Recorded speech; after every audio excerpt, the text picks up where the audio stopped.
Gusto mo ba maging immortal sa sakit? Tipong maulanan ka, maarawan, hindi ka basta-basta magkakasakit.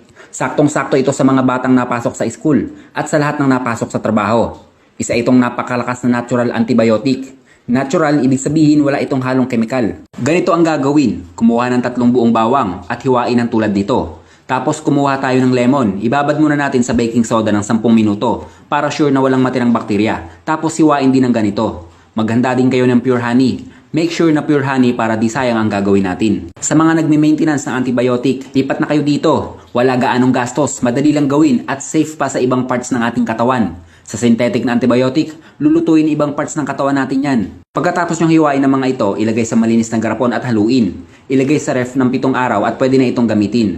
Ang paraan ng paggamit, kukuha lang ng 1 kutsara galing sa garapon. Pwede nyo din isama ang bawang at lemon. Ilagay sa maligamgam na tubig, haluin ito at inumin tuwing umaga, 1 beses sa loob ng 1 araw. Lalakas pa immune system natin dito. Nagagamot din ito ang mga infeksyon sa ating katawan. Lagnat, ubo, sipon, sore throat, saglit lang pagalingin yan basta ganito lang ang gagawin nyo. Lahat yan natural, huwag kayong mangambang subukan. Sa loob ng 1 linggo, mararamdaman nyo na agad na sisigla ang inyong katawan. Pwede din ito sa mga walang refrigerator, basta ilagay lang sa lugar na katamtaman ng temperatura. Marami pa itong magandang dulot sa ating katawan. Share po natin ito para malaman ng iba nating kababayan. At yan ay 1 minutong dagdag kaalaman galing sa isang magsasaka.